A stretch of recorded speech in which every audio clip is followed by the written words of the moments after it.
Hi, everybody. It's JT and CC and JT from the CC and JT Amateur Hour, where production values go to die, obviously. And today we're having another in a fantastic series of interviews with writers from across the country. Today we have Texas. Hey, that's my birth state. Yep. I was born in Texas. So it's great to be hearing from the great state of Texas. And we're just gonna have so much more fun. Just catching up here on our dings and bings and everything. So we'll do fine on that.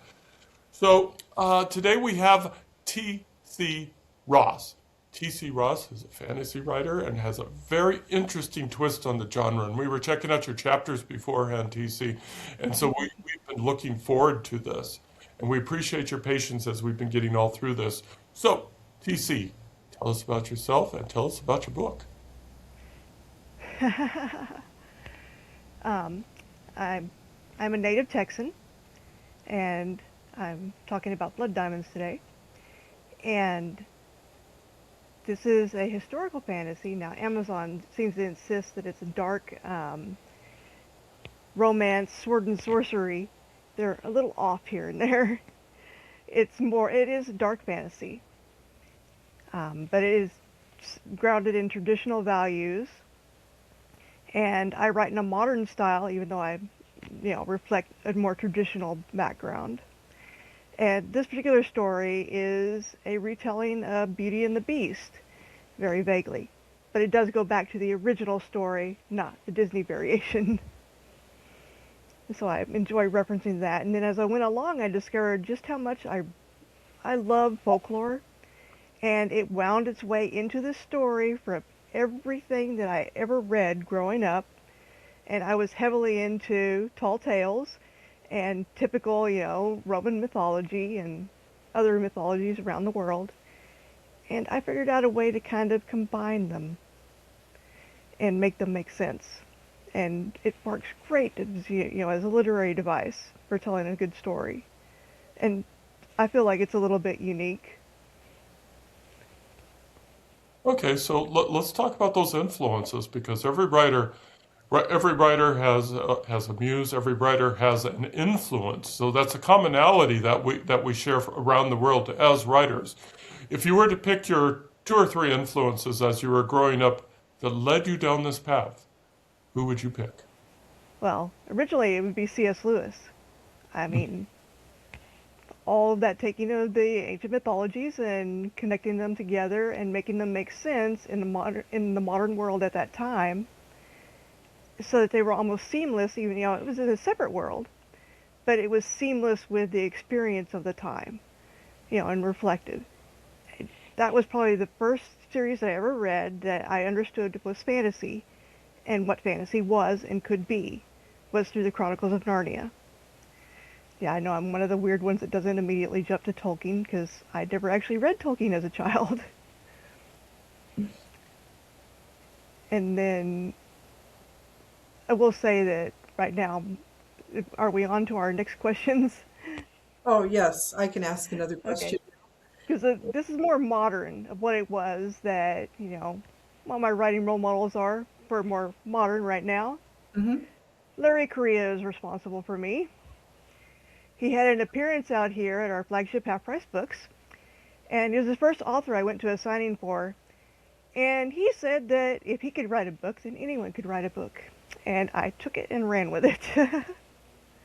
I just decided at that point that, you know what, I can do this. That was about 5 years ago, or not, it wasn't very long ago. It may have been right before the pandemic, when everybody decided they were a writer.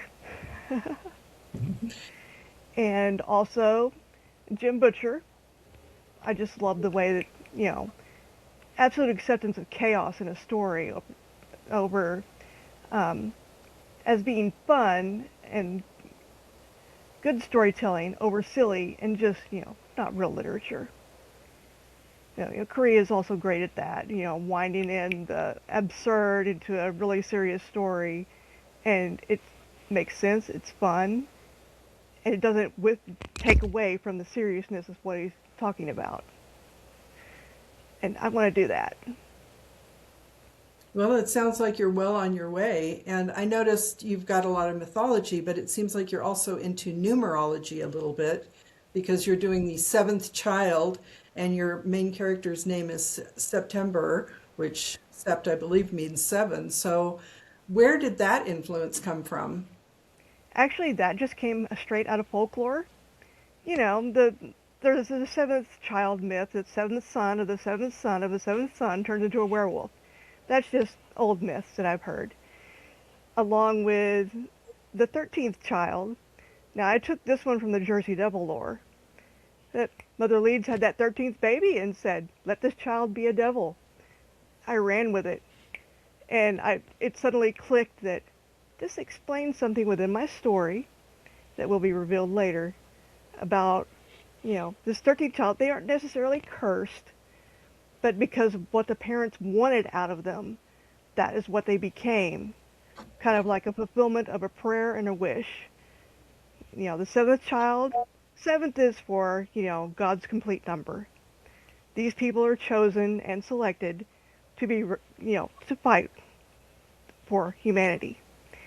Well, the 13th children were also supposed to be born to fight for humanity as a kind of sacrifice. They were supposed to stand up and fight angels and Nephilim and all of that. There's just one problem. What happened when all of those were locked away? They are left to their own devices, and what do people do when they are left to their own devices with great power? I ran with it. It just, fell into place and made sense. So I don't really do numerology or anything like that. That just was something that came through with folklore. And as for the numbering of the children, that came through when I realized how many people have so many children that I had one story where they just basically named the child per the number they were born. And in this case, they named the child for the month or the day that they're born in. So we have September, and his name is Sept. His brother was born on a Sunday, so his name is Sunny. And he has, all of his brothers have names that are based in months. There's August and February, which they just call Airy. But yeah, that's basically, it just made sense that, it's not that they don't love their children, it's just that after a while it becomes taxing to think of a new name for every single child. So, so let's talk about this your multi-leveled writing here, because you as Cece said, there's the numerology, and there's the time frame that you wrote in. So, as on the technical side, maybe this is a two-part question: are you a plotter or a pantser? And it sounds more to me like you're probably a plotter. So my second part is, whichever one you picked, how did you keep this organized? Did you use physical devices? Did you rely on your very sharp memory? What was your? Are you a plotter or a pantser? And then how did you keep things straight? Track. Yeah. I'm a discovery writer. Mm. Everything I write down a very simple basic plot. I can work in Scribner with a window open on one side that has all my notes in it and my outline, and then I add to it as I go along. And as I build the world, I fill it out, and I have like a character brief sheet which has all their information in it. And then I also plot it through Aeon Timeline for keeping track of, when things happen, because I kind of have to keep track of the full moons. And then I also have to go and check every now and then and check the weather for that time period. And so I actually use real world weather to help push the story for the locations that they're in. And that actually, you know, helps direct what happens. I mean, sadly, I have put these poor kids in this situation where they're about to face one of the roughest winters in American history and have to cross an ocean. So, And how did you come to the idea of actually doing real life weather in your fantasy world? Where did that inspiration come from? I don't know. It's just something that I had started doing when I started plotting the moon, and I realized that this throws monkey wrenches into my story, and it had make it something the characters have to adapt to this. It adds realism because there is some weather nerd out there that knows their history and knows this happened at this point. And they will sit there and know, I have received 20-page documents telling me about things that, they've noticed in past work, and from very smart people who are smarter than I am. So basically, you use a little bit of truth to sell the lie in a narrative story. And that's what I like to do, is ground it in facts. Most people won't even know these things unless they go and look them up. But I know they're there, and the characters react to them as though they are actually there. So that's just, to me, that helps put an extra layer of reality on my stories to go and check. If I'm writing in a real world, might as well just use the weather. Which makes sense, which is, something that, immediately appeals to all readers because it's a commonality that we have. And I've been juggling with the idea of doing a Civil War historical fiction. But what stymies me from jumping into that is the level of knowledge that millions of people have about either a specific event, down to the granular level, down to the shape of buttons, what a horse would wear versus what a horse wouldn't wear, and is and I got called out on a contemporary western on a very simple fact that I should have known. So the idea of doing something from the 1880s is something that I totally respect, but there are people out there, again, millions, that will know the details. And so, how do you, I don't want to say struggle, but how do you challenge yourself with those kind of details to make sure that, hey, you're getting the shape of this, that, or the other thing correct? I really do my research. And I also have, subject matter experts, which I can go and contact through the Alpha Mercs. And through this one, I had run into a case. I am not gun knowledgeable at all. So anything I look up is entirely new information to me. And so I was corrected by a detail coming up in the second book about a particular pistol backfiring and blowing up. So thankfully, my structural editor pointed it out so I could fix it. So But, with all of the research that you've done, are you planning to do any straight historicals, or do you plan to continue doing your fantasy worlds? well, once I started learning that if I've already studied this time period, I can put multiple stories within that time period. So that's part of why I will write stories that all take place in the same time. I don't know if I would want to do, an actual, realistic history, not a fantasy, because that just requires so much more. Granted, 5 years ago I said, I will never do historical fantasy because it takes far too much research, and how am I ever going to keep track of this? I went through, I have to write a war at some point in multiple series: World War II, World War I, Civil War. What do I start with? I am currently writing a secret project set in the Revolutionary War. But that's Gosh. fun. Um, something I did wanted to ask you that stuck out to me from your PR package, from what Sam sent and what you sent, is your extremely rich cover, your highly detailed cover. Do you want to you want to talk about that? Because some writers sort of kind of throw things together, but it's obvious that we're looking at the cover right now. The image of we're looking at blood diamonds for clarification. The image of the shadow there, which could be a tree shadow, but is a wolf attacking the rider and the horse. With the snow and everything, just a lot of detail. So here's an opportunity to talk about, is this something you did, or did you have an artist do for you? Oh, Peter Sanderson came to me and asked me what I wanted on the cover. And so I had pretty much described that. And then she took her knowledge and said, we need this book to match a traditional classical adventure novel from when we were kids. 30, 40 years ago. This is what the covers on novels look like. And that's what we wanted to reflect, and what we wanted to, message to people is that that's what this is. This isn't YA like we have today. Yes, it is written in a modern style, but it basically any kid can pick this book up. And I have 10-year-olds that read my stuff, and it always amazes me because I'm always like, you are actually interested in these themes that are a little bit more adult, or a little bit more scary, or anything like that, or just a little more sophisticated. But I also write in a style that is easy for people to read because I'm kind of sparse and directly to the point. But I know I get things across very well.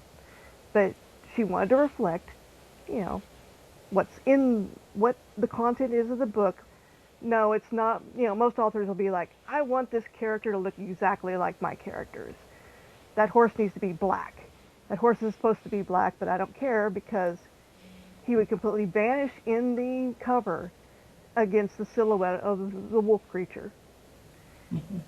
And it doesn't matter if it's 100% correct because it is for the reader, not for me. And yes, she did a great job on it. Yeah. Oh, it's a beautiful cover. Do you have a lot of, obviously you mentioned younger readers, but do you have a wide span of ages of people that read your book? Is it just mainly fantasy fans of all ages? Yes. Now, I haven't been in contact with younger readers through this process because, there people getting around on the internet and just don't, I'm not as well known on the writing side as I am in webcomics.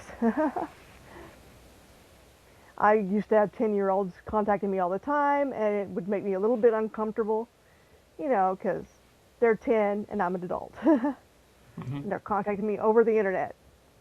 I don't really mind, but I would be concerned, as their parents would be concerned. Definitely. So I have it open. I mean, I'm currently plotting in the MG series. Okay, and so this has been good so far. Let us segue over to Act Two of our podcast, where we have taken questions from James Lipton's Inside the Actor Studio and converted them over to writers. And we provided these questions to you, TC, before we got together to give you a chance to get yourself organized. None of these questions are going to be a surprise. But what we do is we design these questions so your readers and your potential readers get to know you just a little bit better and maybe find that they have more in common with you than they think.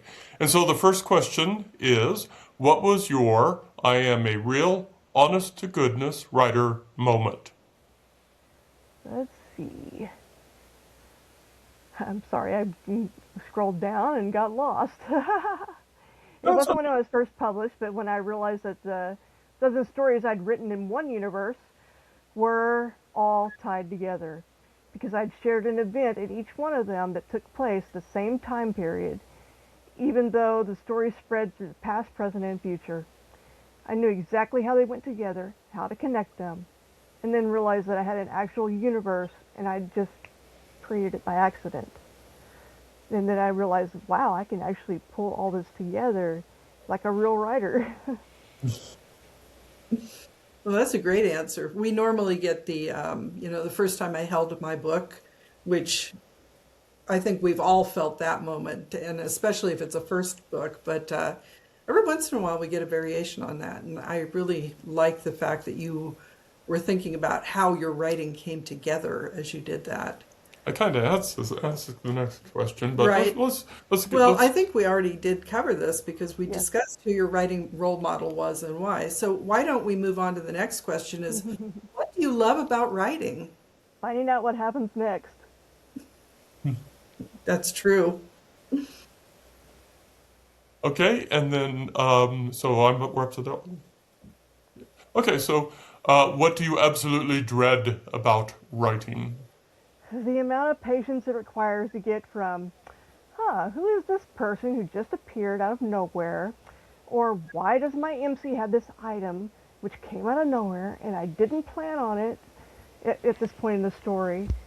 And then eventually it reveals its purpose later on.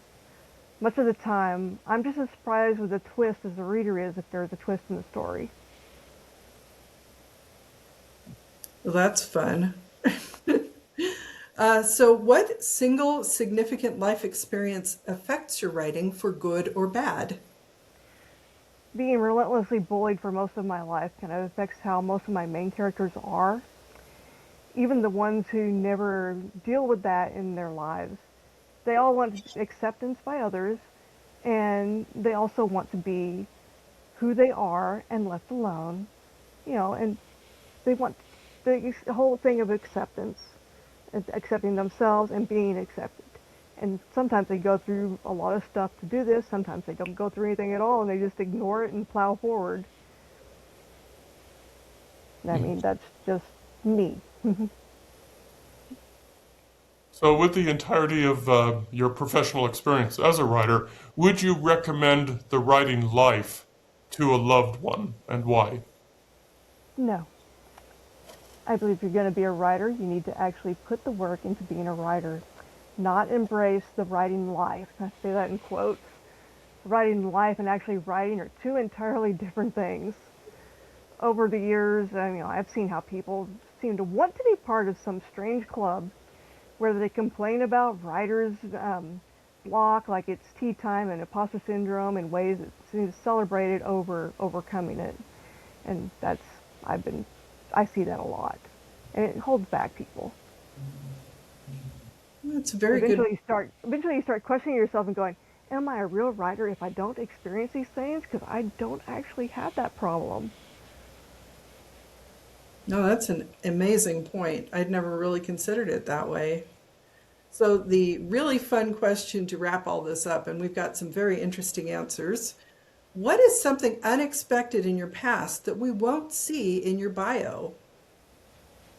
I have absolutely no idea because I like to chatter about everything and nowadays after my little traumatic illness last year.